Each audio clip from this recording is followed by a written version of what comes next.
Hey,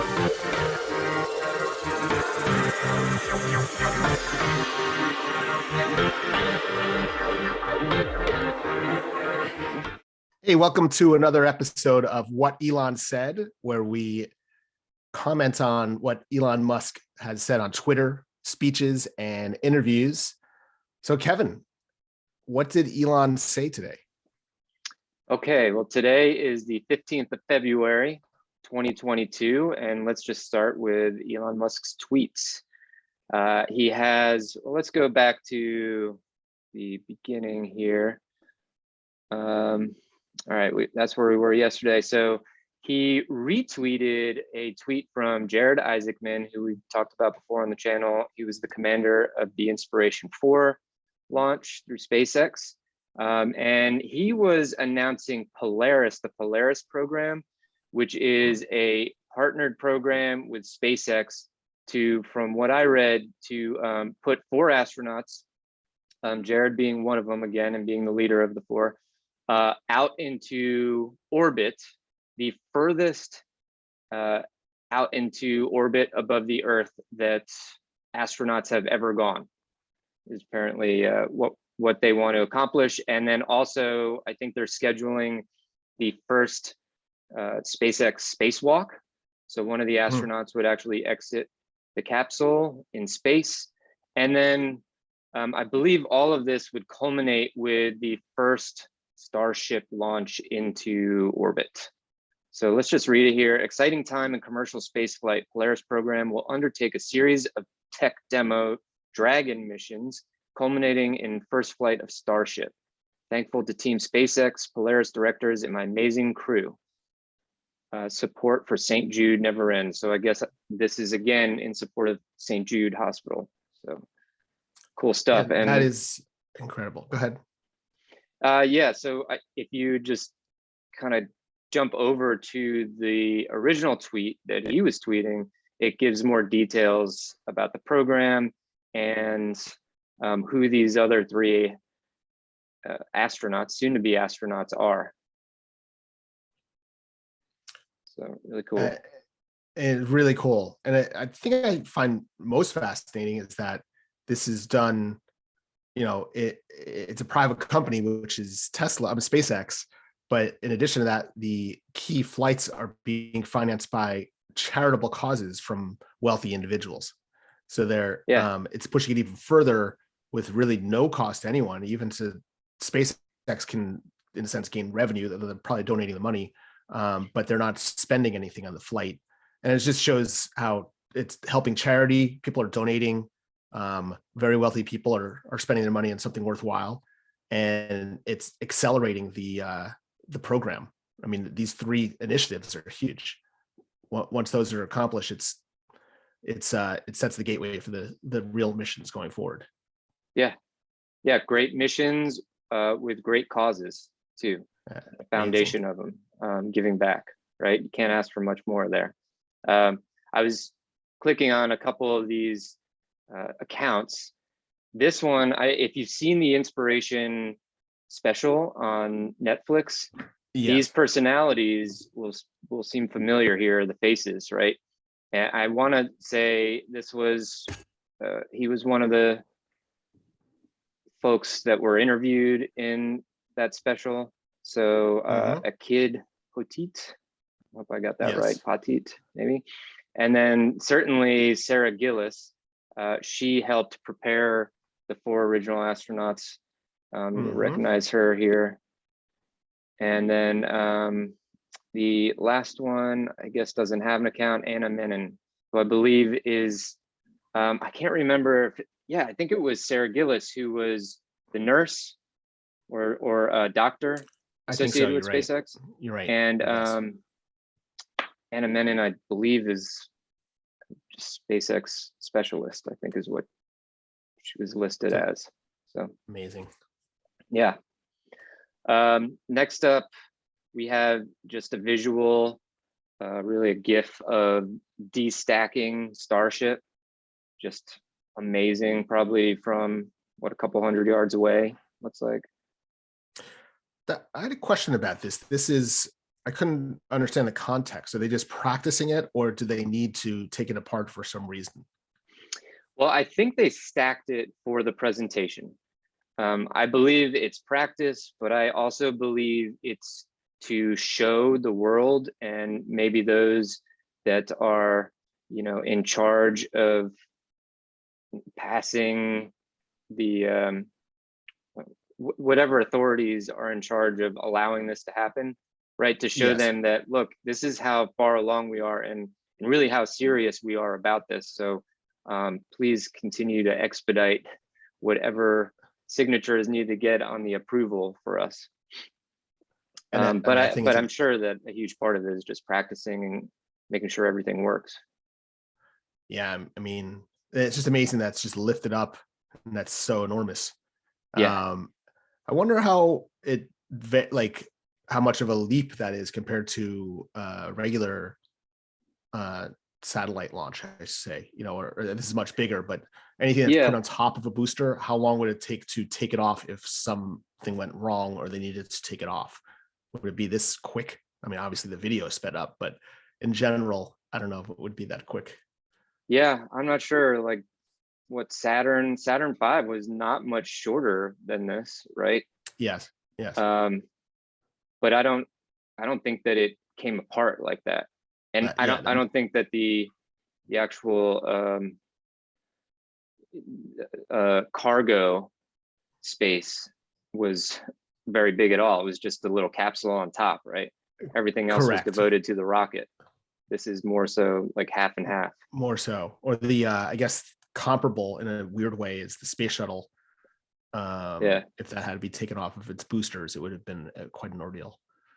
Yeah, and I'm always fascinated by the size of these towers and the size of the cranes, just building anything vertically like this. And I know that with this particular booster and capsule, right, it's moving like vertically. You've seen visuals of it moving down the road vertically, but yes, often they'll place it on its side and then lift it up, right? Yes.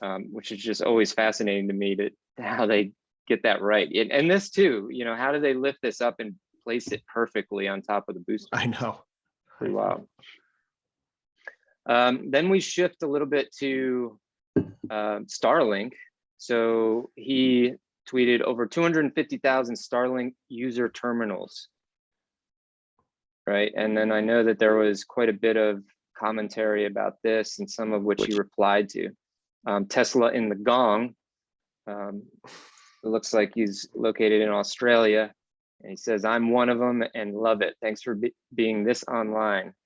It's only getting better with every new satellite constellation launch." And then asks a question, will upload latency get better when all the satellites become laser? And Elon replies, yes, but more ground stations and improved packet routing will make a bigger difference. I think he also replies further down too. Maybe we'll see that. As we go through. Yeah. Interesting. Usually they show it attached when you go back out, but I don't. But I know there was some other Starlink conversation.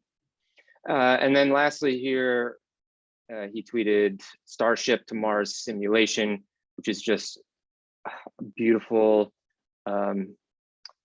sketch of Starship flying to Mars, and him saying this will be real in our lifetime. And it is just like awesome science fiction. And it's like a science fiction 5-minute clip that I could watch over and over again. Yeah, a good one, a utopian one, not dystopian for a change. Yeah. Yes. Really, it's like beautiful scenes on Mars, and it's really cool to watch. Yes, it's funny. Every time all his ship designs, and even that bubble city on the dome city on Mars, it really is bringing back the 1950s and 60s graphic art design for science fiction book covers of what the future is going to be like. Yeah. And then it moved away, and now the reality is actually looking like what they imagined in the 50s and 60s. Yeah, so I read a good tweet the other day, which was that the 2020s will look like what the 1970s should have looked like. in terms of space travel and Yeah. exploration, right, and development. Yes. Right, Not the big pause. yeah, we came out of the moon landing, and then it was, all right, well, we did that, and now we'll just get some more satellites up so that people can watch TV. Have you watched the show For All Mankind? No, I haven't.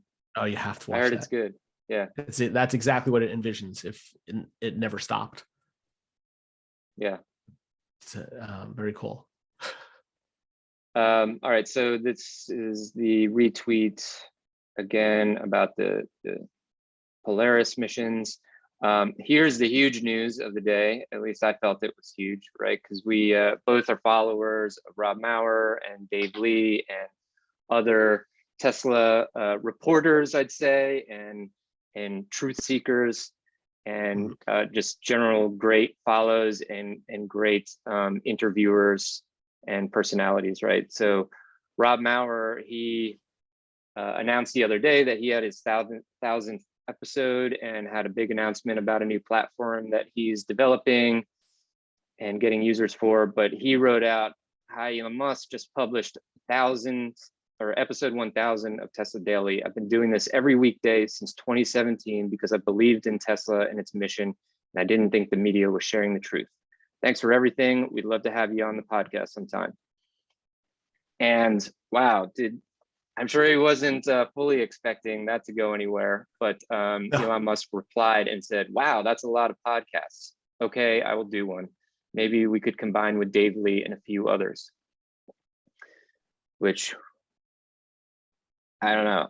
I was really pumped about that one. That's very exciting. Like the combo. It's going to be interesting to see what questions there are. It should be and it'll be different than most of the other interviews he's had. So I haven't seen him interviewed by someone who's that vested in the company, that knows it in that much detail.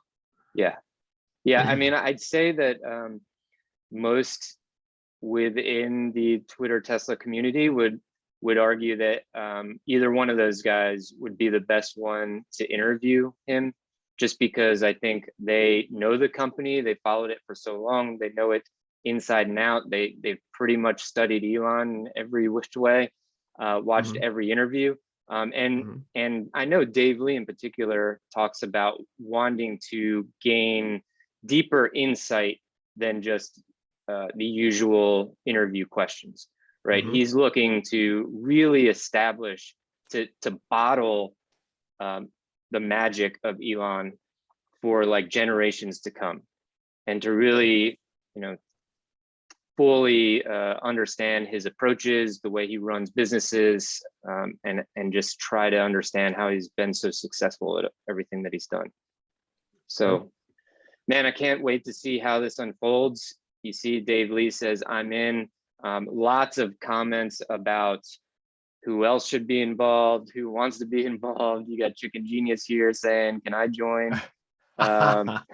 Sorry, you're not invited. That's funny.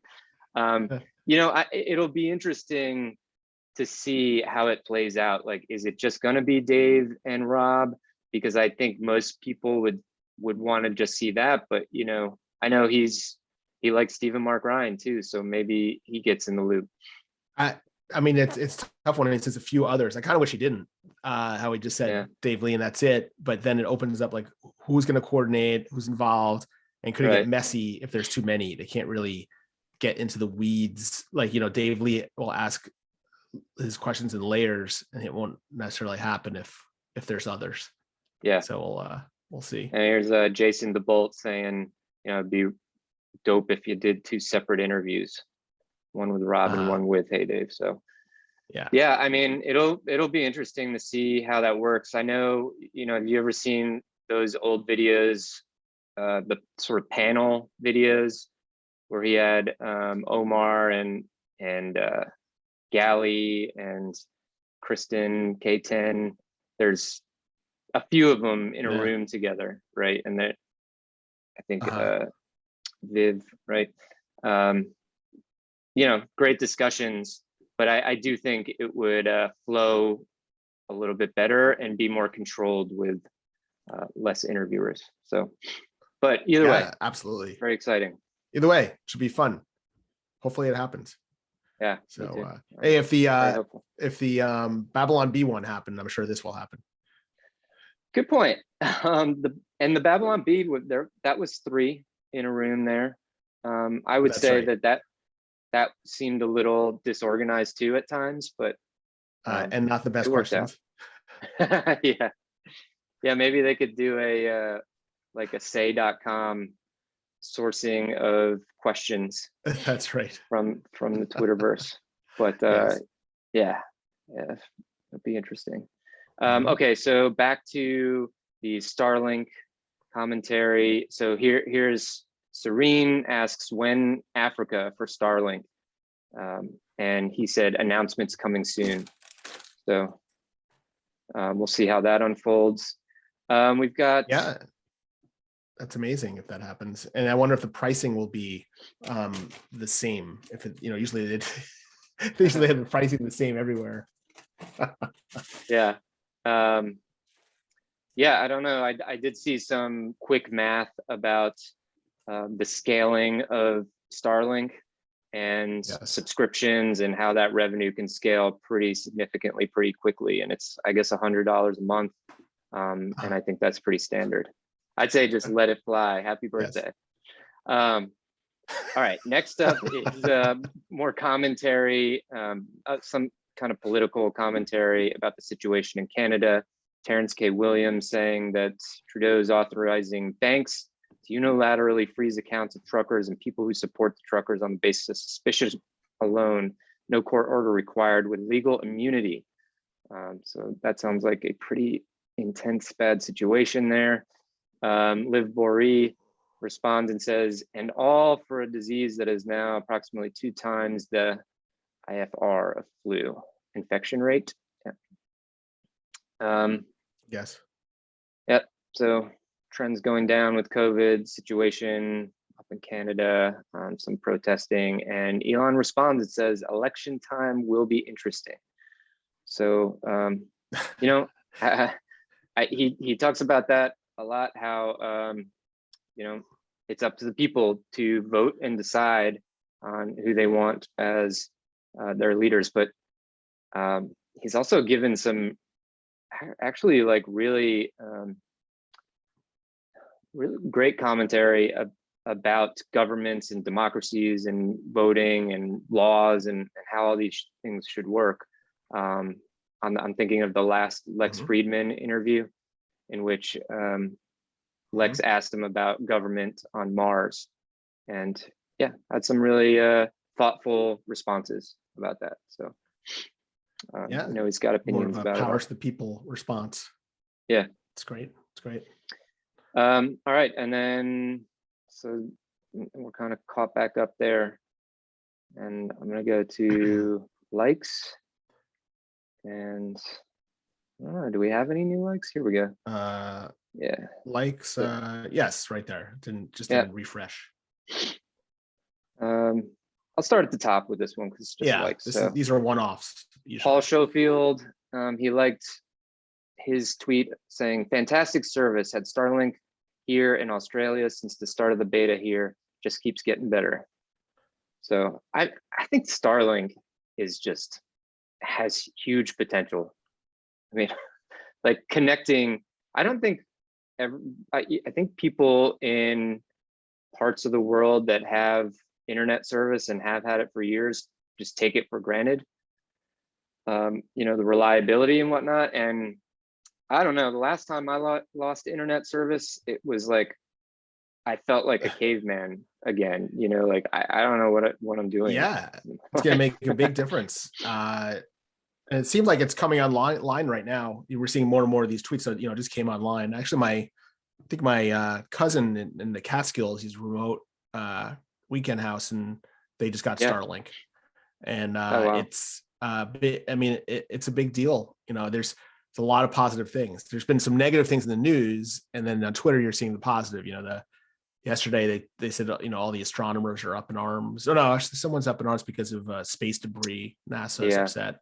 But they know where they all are. There's thousands of them, but I'm sure that SpaceX has thought this through, that they know each location of each one. So Mhm. launching should not be an issue. It's kind of like there's thousands of airplanes in the sky, but they're Yeah. able to avoid them. Well, like, look, there's billions of cars on the road, and I look out my window right now where I live, and I don't see any. You know, Yes. like I Yeah. could shoot a rocket up right here and probably be okay. I have thought about that though, that, you know, if you completely, like, there's satellites that have gone up for decades. And so if we're at a point where there's just so much floating around out there, I think it's hard for the human brain to completely comprehend the size of the Earth and how Yeah. much space there is there. But Yeah. if we do continue to do this for decades to come, I would guess that there's got to be some sort of like safe zone for launches to go up through. You know, I don't know how That's like we manage that, but yeah, to um, avoid it. I mean, it would have to, and also the processing power will get better for computers with AI, so that mm, it'll know exactly where everything is. I think it'll yeah, become you less of almost an be issue. able to like stop them all. Stop. Yeah. All right, pause. Rocket going up. Okay, start And again. inevitably, I read about there's a company that's starting that's their whole purpose is being a space junk removal company. Yeah. In So fact, Elon's talked about that too, where he wants to potentially use a Starship and like go around and scoop up old satellites. Yeah. So it's the We'll figure it junkyard out. operator. Figure it out. I just imagine when I read that, a guy in a cockpit with like a big cigar going, all right, gotta get the like pick up the garbage. Like a garbage truck. Yeah, yeah. Yeah. I don't know. Why are we so inclined to think that we will not figure it out? That we've been I don't know. on this planet floating through the universe for like millennia, and you know, I don't know, it's not always great, but it's more great than it's not great. Yeah. I guess depending on how you look at it, and we just figure out things. So figure it out. That's it. I agree. So okay, that was about Starlink. So then we have Pranay Patel. This is the beginning of how humanity ventured to Mars and beyond. A picture of Starship. Yeah, this really hit home with me. I always think about this, that this is literally the beginning. Like I think 1,000 years from now, this will be the before and after moment. Yeah. That everything before will just be the past, you know, in a way we think of like the Wright brothers or, you know, the Edison as before and after, like, you know, that's the mark and the beginning of the 20th century. But I think this really is to me the mark of when the old times versus the ancient times versus the modern times. Yeah, it's interesting. I mean, I bet plenty of people said that about the moon landing too, right? Or even the Apollo missions. But it takes persistence to keep going, you know? And I mean, and it takes sometimes personalities like Elon's, who sees things in a certain way and is dedicated to making things happen. And I don't know, I mean, you know, I'm personally very inspired by it, to a point to where like I need to change careers and get involved in this in any way possible, whether maybe it's just like turning screws or picking up debris or something, you know, like whatever I can do to help. And it's like, if that inspiration gets caught by some of the younger generation, then we will have the momentum to keep it going afterward, you know, after I think we make it to Mars maybe. And yeah, I think that's why Elon probably works so hard and is moving so fast, is because he knows that there's limited time, 51 years old now, something like that. And he's got to move faster, even faster now than he ever has moved. Yeah. To get this stuff done, or to a point that he would like to see it for the next generations. Yep. No, it's kind of like you know, Columbus came and then they were here a couple of times, but really it's the back and forth that makes the difference. It's kind of like, you know, the Great India, what is it, the Great India Tea Company, or what was the name of the shipping company? that was I don't sort of all know. the trade everywhere. The Eastern Silk trade, Road? something like that. Okay. But until that really happened, it didn't. There wasn't, back and forth, or it was just that's when everybody started Gotcha. populating. Yeah. Yeah, Not the you're right. initial Like explorer. there'll be the initial like exploratory launch Yeah. or with Columbus, just a boat, right? Like the launching of the Mhm. boat out there. But gosh, yeah, you're right. Like how many how many decades to then hundreds of years, centuries did it take? Like, I guess it wasn't that long, 1500s, a couple hundred Well, years. it's about about And 100 years. yeah, okay. And that's, 500 years ago. So let's look at the pace of things now. We can move a lot faster. So Hmm. I don't know. I'm hopeful. Yeah, absolutely. I'm Absolutely. inspired. Exciting. Yeah. All right. So I like this one, Andreas Kirsch. And here's another, like, I don't know how did this come across his feed for him to like it, but everyone's arguing about whether current AI models could be conscious or not, as if it was a scientific discussion. Yet I don't even know what consciousness is. Like sad face. It is a beautiful tweet, I think, because I dream and contemplate Neuralink a lot, and Optimus, the bot, right, and Yeah. developing Uh-huh. AI, AGI to a point where it's almost like a conscious being, but then you have to reflect on really what is consciousness. That's right. That's right. And Deep I stuff. believe, yeah, we could have a whole conversation just about that. All right, Tasmanian Tesla Model X runs plaid 9.83 seconds, a quarter of a mile faster than 2.4 million Bugatti. Awesome. That's all I can say about that. I, again, just love any of the Speed. videos. That's I might pretty need to good. go check that one out. Gail FR, here we are again. Tesla Model S Plaid is the #1 Yeah. fastest production car in the world, made in the USA. All right, you like that? He liked Tesla charging network in mainland China, some stats about the network there. That's another Oh, thing I was thinking about, the advantage that that's Tesla has. I'm sorry? Okay. no, go ahead. Okay. The advantage of just the charging network, right? So they're now starting to build their batteries in-house, or already are, right? And 4680s are coming around to where they're drastically reducing the price of battery production. Mhm. And they've got like a decade head start on building out charging infrastructure and efficiency with charging. Yes. I just don't know like what's going through the minds of these car companies that are like, hey, we're going to advertise our electric vehicle now. But I guess Everyone they're did. not at all worried about the charging, that all the charging is going to go through Tesla, or a vast majority of it. And they're going to have to partner with all sorts of vendors for battery production and all sorts of technology. There are a lot of other charging networks building out. It's not, I mean, Okay, that's one area where it's pretty competitive. There are definitely that's good. big rollouts of that happening. Yeah, great. So that would be good. I think it's, I keep wondering like how many, I know that everyone wants the charging network, and I think in China it makes a lot of sense.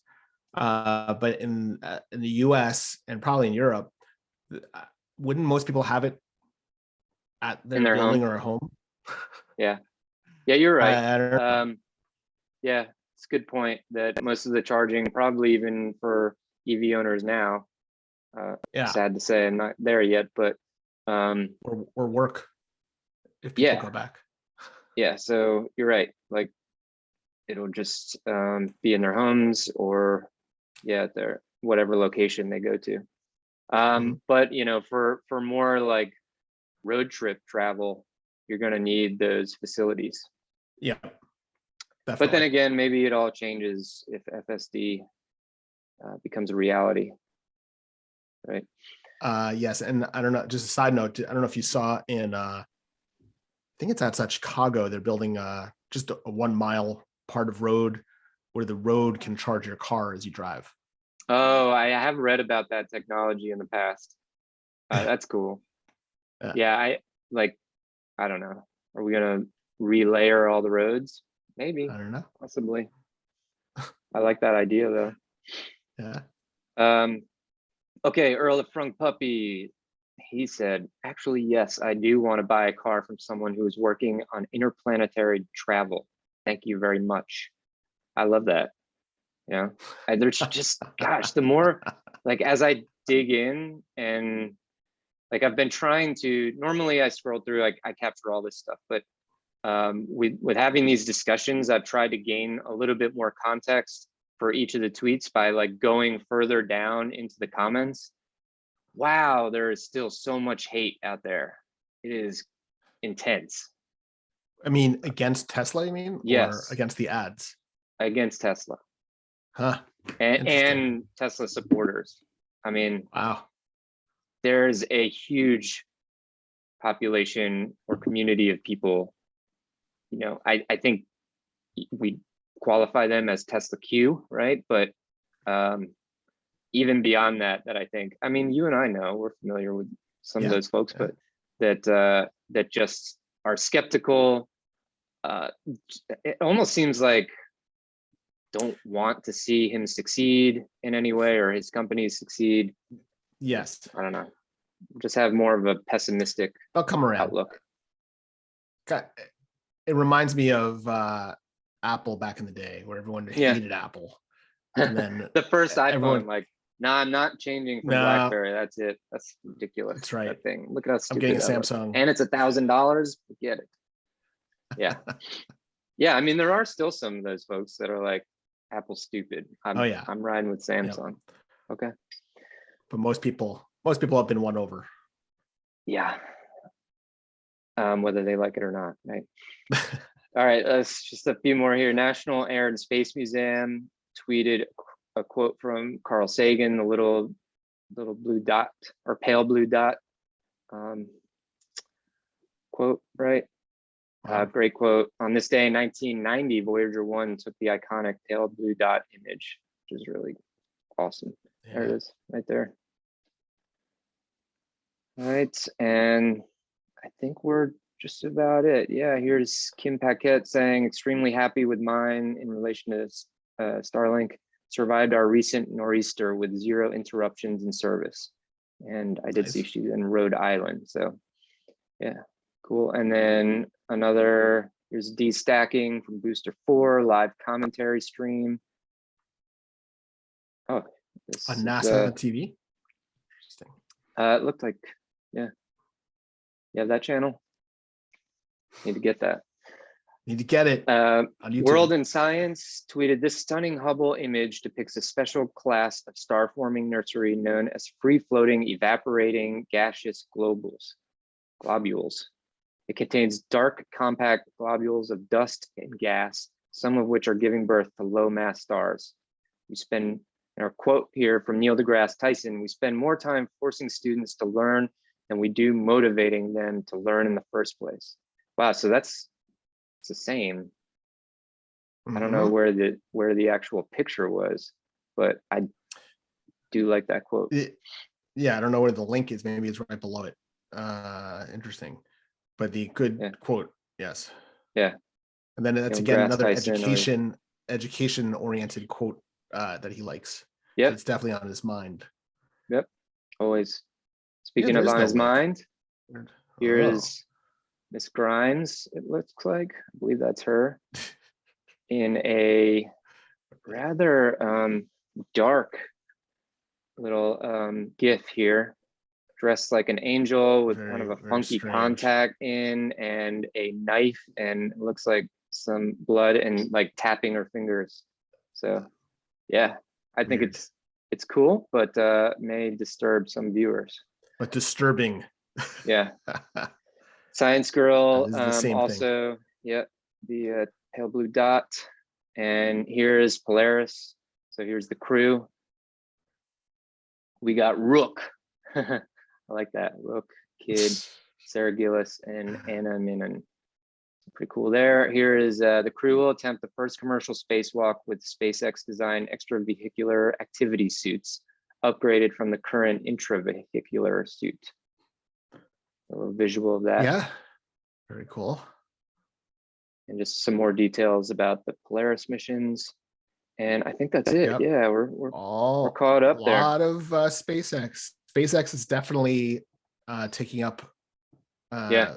big portion of this lately. Yep. But you know, I'm sure we'll have to keep track of this and see if there's a day of the week that it transitions over to you know, some FSD discussion or something else. I don't know.